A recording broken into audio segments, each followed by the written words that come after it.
Hello, everybody. Thank you for joining me. My name is Tyler Ellison, and today I'm going to be talking to you about Ryo's magical system. So Ryo recently has channeled through me an entire magical system. It's a complete mystery school that teaches comprehensively different skills such as prediction, divination, astral projection, different practices like evocation, banishing, invocation, and inner alchemy. There are many dimensions to this school, and the purpose of this school is to essentially make a person into not just a channel, but into what I would call an awakened human star. Think of your heart as a sun, and within this sunlight is infinite love and intelligence. This school, this training is designed to awaken not just your sense of I am one with everything, but your understanding of the synchronicities of how everything is connected. And that's what allows for you to perform divinations and to make predictions and to understand things before they happen and to understand the hidden and secret meanings of all things within existence.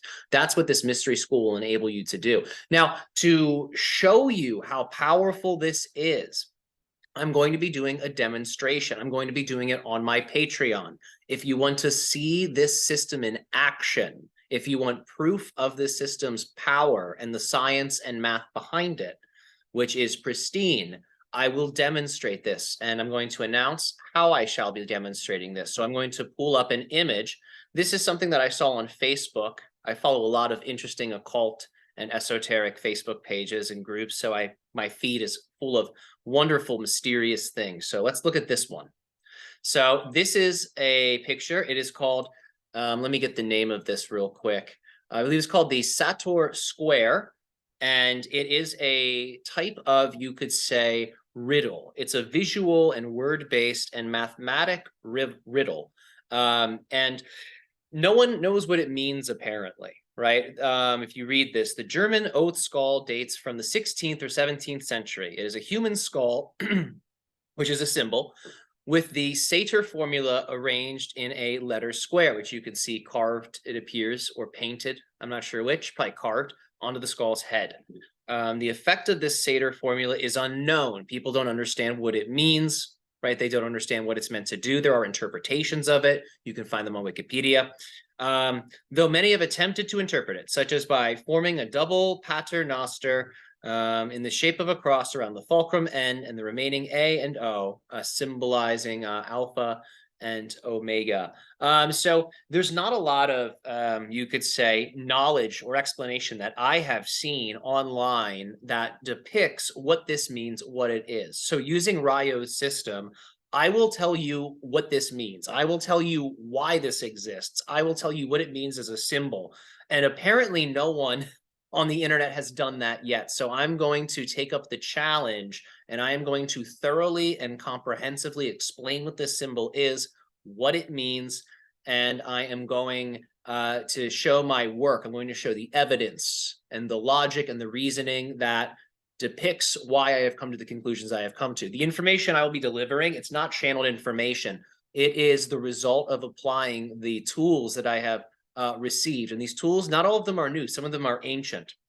So if you're interested, if you want to hear the explanation of what this symbol is and what it means, subscribe to my Patreon channel and I will do the reveal video there. That's going to be up very soon. I have just completed my notes on the interpretation of this skull, so I will be shortly posting that video, and you'll see a demonstration of this system in action, and you'll see evidence that this system and these techniques that I've received and that I have learned will help you to interpret anything and everything, including forgotten, hidden symbols and mysteries. And you'll see the logic, reasoning, and science behind it. So I mentioned I would be deciphering the Sator square, and in particular, the Sator skull. So in this video, I will be doing just that. So let's take a look at some of the notes. I presented to us a nice, neat presentation. It's still, of course, on Paint. It's the easiest way to make slides for me these days. So let's talk about what we're looking at here. So first and foremost, I'm going to give you the big picture of what you're looking at, and then we're going to break it down into little pieces, talk about how we have come to the conclusion that is the big picture. So what you're looking at here, when you're looking at the Sator square, is a picture of the macrocosm.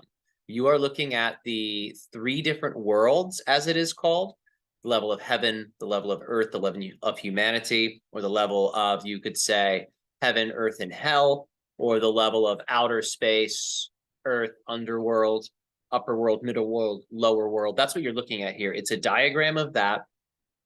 It's also a diagram of the Kabbalistic tree of life. It is a diagram of the cross. It's a diagram of what is sometimes referred to as the axis mundi. I've also heard it referred to as the Ling Shu, right? More of a Chinese take on it. So there's many words for what this is. And the reason that this picture of the macrocosm of God and how God creates the cycle of life, death, and rebirth, the reason this is put on that skull's head is it's representing an awakened person, an initiated person whom has fully come into contact with, you could say, the divine. They have had divine realization, and they now are experiencing themselves from a higher point of view, an elevated point of view. So a word for someone like this is an initiated person, right? That's sort of a magical word for it. You might call them a master. A person like this might be considered to be a genuine guru or an enlightened person. This is a person whom has obtained a level of consciousness where they have broken the cycle of life, death, and rebirth. They've essentially awakened the God within them, and now they are free. Their mind is free. That's why it's on the skull, to explore the various realms of existence as a God. That's what it's a symbol for. So it's a symbol for God and man unified. The macrocosm, the Sator square on the skull, this is the Godhead, right? This is the human God. That's what this is a symbol for fundamentally. And we're going to get into how I came to that conclusion, why I'm saying that with such confidence. So let's take a look at our image again. So what I have done is I have taken the major words that are a part of the Sator square, and this is going to help us to understand it, right? So what are the words? So we have Sator, which essentially means to seed, right? Think of it as a progenitor, right? I believe that's how it's pronounced, right? This is an initiator of life. It's sort of like a farmer of life. That's how I would describe it, right? And that's, again, another reference to a tree of life, right? Or the fruit of life, or the flower of life, right? That's a reference to this. Now, if we reverse Sator, we get the word rotas, which means to rotate.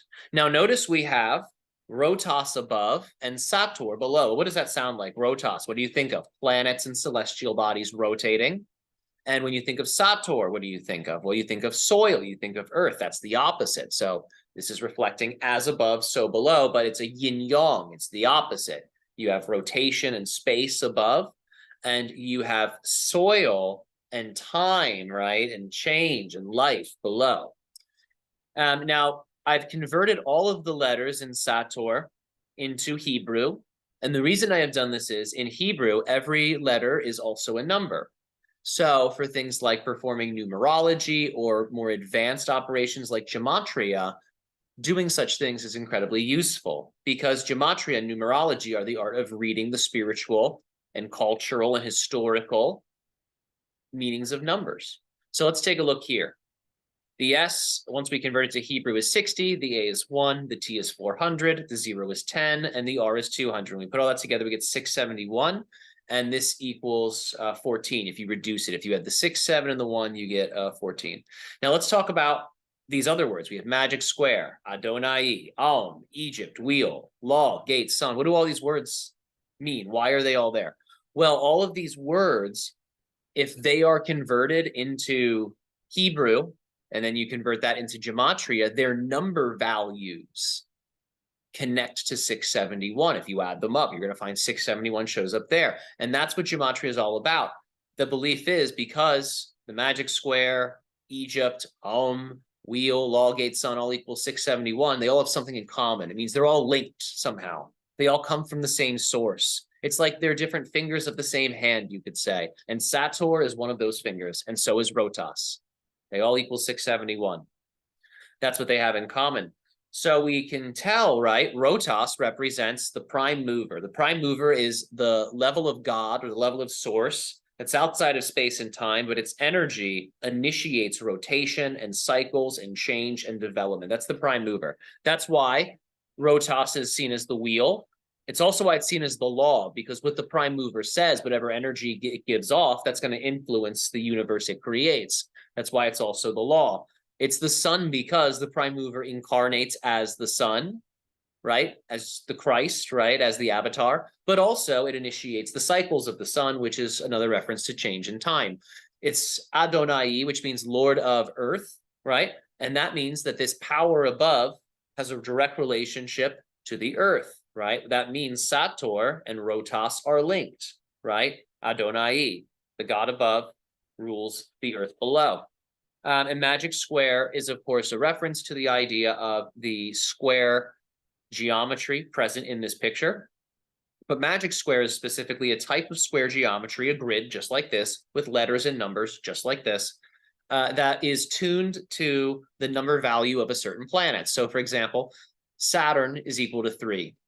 The sun is equal to 6. Venus is equal to 7. So if you were to see a magic square for that planet, those number values for those planets will rule that magic square, which means if you were to add the numbers across or down, sometimes even diagonally, you're going to find that the numbers reduce to the planet that rules the square. They're going to equal the number of the planet should you reduce them. So that's a magic square, and it's seen as a way to access all of the different powers of the planet. You could say it's a diagram of the mind of the planet and its different abilities. So magic square is sort of a picture of the mind of God, and it's a magical tool, which means, that God above gives the magical tools, the technology of God, to the humans below, right? And that's where Kabbalah comes from. It's where Tarot comes from. It's where the I Ching comes from. It's where most religions come from. It's all magic, right? It's all spiritual technology. That's what magic is. Magic just means spiritual technology. So that's the breakdown of Sator. Now we look at tenet. Tenet means to support. And when we add all of that up, all of the letters of tenet, once we convert to Hebrew, we get 860. That reduces to 14, but 860 corresponds with life, breath, aura, staff, light, dark, and resurrection. When we see tenet, well, let's look at our picture. We get a cross. There's two tenets, one vertical, one horizontal, right? And they share the same N, right? And that's significant. N, we'll get into N in a moment. But as you can see, right, tenet is the cross. And what's it doing? It's supporting heaven, earth, and humanity. It links the worlds. It's the tree of life in its own way, you could say, right? So we see tenet clearly playing its role in this picture as a supporting agent. And we can see in terms of the gematria, it's equal to the life, the breath, the staff. So that means this is the avenue that chi uses, that life force uses to reach the various worlds. It's the highway of God's life force and breath, you could say. And of course, it's light, dark, and resurrection because, well, you could say that this geometry is, what Christ is crucified on, number one, but it also represents time. And why is it time? Because of the 4. 1, 2, 3, 4. 4 represents time. It represents cycles. It represents change, represents death and resurrection. 4 represents the 4 seasons, right? The sun's going to make a circle, right? And there's going to be parts of the year that there's more light, parts of the year where there's less light, right? So that's light and death, light and dark, and life, death, and rebirth. So that's where we get the 860, and you can see, how this all adds up. Now we get to opera, and of course, opera, if we reverse it, is a repo. We're going to talk about that. So opera means to work, to labor. And where do we see opera? Right here, under rotas, right? So this is a reference to the human world. Opera is the human world. This is where we're subject to time. This is where we have to work. This is where we have to evolve and adapt through change. And we are also subject to the influences of the rotations of the planets and the stars. We are in sync with their evolution. They are in sync with ours. And, that's what opera is, right? So it's talking about drama, right? And story. We think of, how we think of operas in general, right? As stories, musicals of sorts, telling dramatic things, oftentimes of tragedy, right? It's a part of the human story. So opera is to work and to labor, and that's a part of being human, right? And if you love what you do, that's not a curse, right? That's a gift. And we're fortunate we're in a society where it's easier these days for people to follow their gifts, especially if they're spiritual. So it's a part of opera. Now, if we reverse that, arepo, this is a word that most people don't know, but intuitively, when I see it, I think of repo, like repossession, right? Think of the movie Repo Men, you know, right? But Arepo, the A representing the source, but also the A is the vowel connected to the moon, right? And the moon's all about death and rebirth and life and the underworld. So we have a lunar reference here, a lunar repossession, but also a source repossession of whatever has descended to that level, the Arepo level, which is below the earth, which the earth again is tenant, right? That's the level of earth. That's the supporting beam, right? That's the level, the platform. See how it's below opera that the human drama is taking place upon. So Arepo is the underworld, and this is where you're sort of decomposed, right? And we look at Arepo. It's also a reference to 296 when we add it up and convert it to Hebrew. We have to compress, to compact, restraining, terrestrial and obscure, but also Genesis and new beginnings, and that's important. It also has to do with according to your words, the phrase according to your words. And this is the idea of essentially your words creating your reality. This is also a reference to the idea of the Bardo state, right? In the Bardo, this is the space between lifetimes. This is after death, right? You're between life, you know, your next life and your previous life. You're right between, and this is where your thoughts, your beliefs start to instantaneously create your experience. You know, so the near-death experience is actually something that you're creating from the soul level, right? Your physical reality, you're creating a lot from the physical level, but on those spirit levels, you're creating from the soul. And that's why it's talking about according to your words, because what you think, what you feel, and that spirit journey is going to instantaneously create. It's also referenced the idea of the pomegranate, right? So this is a sign of new life and fertility. That's also connected to this. And what is below Arepo? We have Sator. And what is Sator? To seed, right? And this is where the soul is now going into its next incarnational process, right? And you can think of this as a circle, right? Once it goes down to Sator, I believe it's, yeah, Sator, then it's going to cycle around again, go back up to Rotas, and it's going to go down this middle path. It's going to then continue its journey back down, and it's a circle. So this is also a reference to the 6 worlds, I believe it is, in Buddhism, right? You have the God realm, you have the human realm, you have the animal realm, you have the hungry ghost realm, right? And what would be next? There's going to be another realm. I can't think of it. It escapes me, right? There's another realm. Might be the demigod realm, perhaps, right? Something like this, right? There's God, maybe demigod. I have to look into that. But as you can see, right, there is a pattern between this and the various different traditions and the concept of the multiple worlds and the idea of the cycles of time, life, death, and rebirth. Now, you'll notice it's a square. And I'm going to look something up real quick. Squaring the circle. We're going to look at this picture, right? So whenever you're seeing a square geometry, aurically, energetically, this type of thing is going to be present, a circular geometry, right? And what this represents is a room, the aura of the practitioner, and the practitioner standing in the center. You are in the center of this square, this circle. This is your energy body, your aura. This is your magical square. So if you were a magical practitioner and you were casting, for example, a circle, that's going to represent your magical circle. So when we are looking at this square geometry, right, we're also going to intuitively imagine a circle here, right? And that's how we actually get from Sator back up to Rotas, right? And as you can see, right, the nature of this geometry is a rotation, and the godhead of this geometry is Rotas, right? So the geometry itself is made in the image and likeness of its creator.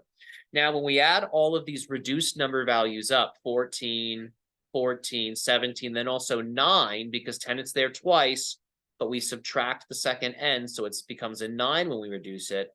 When we add 14 and 14, 17 and 17, and 14 and 9, which equals all of the number values present on this chart, we then come to number 85. And 85 is interesting because in Gematria, 85 is going to correspond to circumcision, pillar of destruction, but also limitless light, what is known as the Ein Sof Or, and also the Ein Sof I've seen included in this, mouth, truth, death, and change. So what's going on here? This seems kind of, you know, terrifying, right? It's a powerful thing. What's going on here? Well, in the Sator skull, we have the depiction of this square geometry of the Sator square on the head, right? So if we were to think of the human body as a lingam, the head would be the glands, right? So the lingam is the symbol for Shiva in the yogic tradition, but it's also the symbol for the phallus, right? The penis. It's also a symbol for the aura and the energy body. So the lingam is incredibly significant. So when we think of a circumcision, right, this is we're taking the foreskin, right? We're taking that off. So we're exposing the glands, the head to the world, right? So this is a symbol for the veil being removed from the mind of the practitioner, and now they are directly exposed to the world above. That's why circumcision's included there, and circumcision, of course, is a destructive act. That's why pillar of destruction there, and it exposes the practitioner to limitless light. Now, limitless light, you could say, is chi or mana. It's a spiritual food, and that's why mouth is there, because this glyph represents the crown chakra being a mouth, a receiver of that light. And that, of course, reveals truth to someone. And of course, this circumcision represents initiation, right? It turns a type of death. There's a destruction, and that initiates change, and that's the awakening. Now, if we add the 8 and the 5, the 85 together, we get a 13.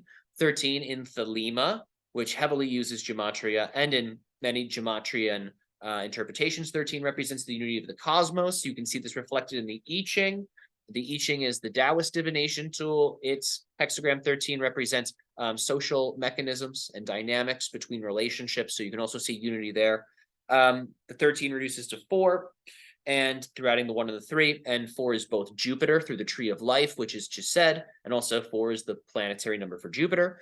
And Jupiter is seen as the righteous king, whom slays the primordial serpent god Tiamat, and then creates the heavens and the earth from her body, right? So Jupiter is seen as the righteous king, and through him slaying her, he creates and unifies the different worlds. He creates order from chaos, and that's why Jupiter is 4 and unity of the cosmos. Earth is also 4.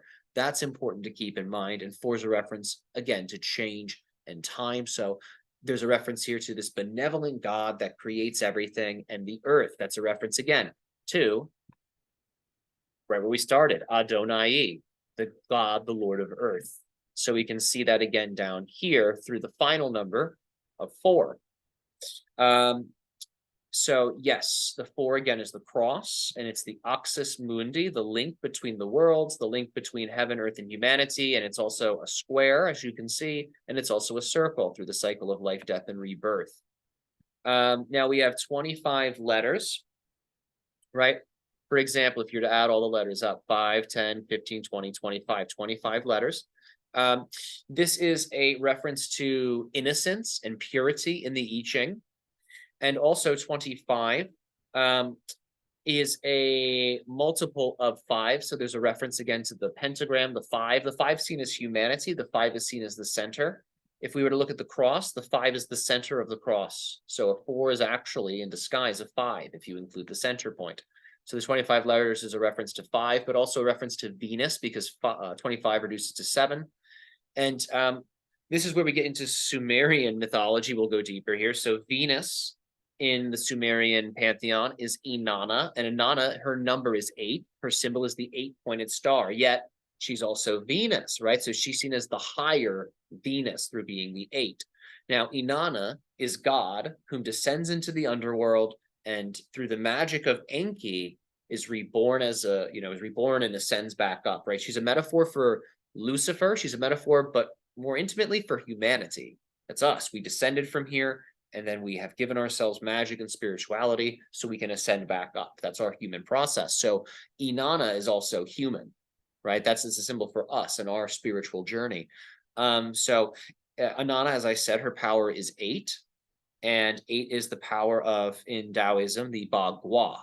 This is the power of the 8 fundamental forces that make up existence. So as you can see, the letters here referencing Inanna, right, when we reduce them to 7, give us 8, and 8 also reflects, again, the 13, the unity of everything, all the fundamental forces contained within the shape that is the Bagua, which is an octagonal shape, an 8-sided geometry. And so what's also interesting here is, again, the N is the center, right? So let's take a look. So we have our center here, and that's N. N equals 50 if you convert it into Hebrew. And 50 is significant. In the I Ching, 50 is the cauldron. And the cauldron represents supreme success, unity. You could say the cauldron is the Tao, embodied or personified, expressed in some way as an energy center or energy generator. So the 50 in the center is symbolizing that the Tao is in the center. And the 50, what is this? It's a 5 and a 0. Think of the 0 as God, the Om, the infinite, and the 5 is humanity. So it's the God human, the human God, which again is Jupiter, right? Jupiter's that benevolent God king who creates order from chaos, right? You could think of him as 50 in his own right. That type of consciousness is what resides at the end, the center.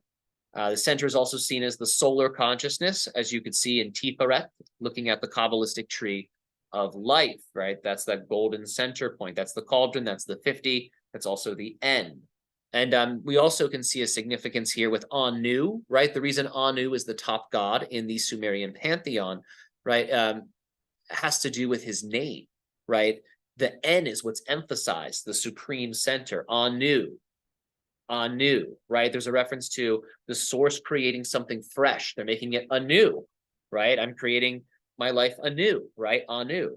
There's a big play on words here that, has survived across time, and we still see it in our culture today, right? When you're saying, make something anew, you're actually referencing Anu, right? You're referencing the center, the perfected cauldron. So we also see that here. So I have interpreted all of this through utilizing Gematria specifically, and my knowledge on Taoism. And I have blended Taoism and the I Ching with the Gematrian systems to create very comprehensive understandings of symbols. So it's blending Eastern and Western interpretations. This is what we're teaching people in the school. And that is how I have come to the conclusion that I have come to about this skull. That's why it represents an initiated person. That's why it's on their head. And if you train with me, you'll be able to do the same thing too. For anything in your life, you'll be able to dissect it with numbers and read it and understand it. So for healing, for business, for investments, for relationships, for important choices, this is a great skill to have. This will help you predict things. It'll help you understand things, and it'll help you find yourself in deeper ways because you can read yourself with this system. And that's what we teach in the Raymana School. So thanks for tuning in, everybody. I hope you've enjoyed this video. This was a lot of fun.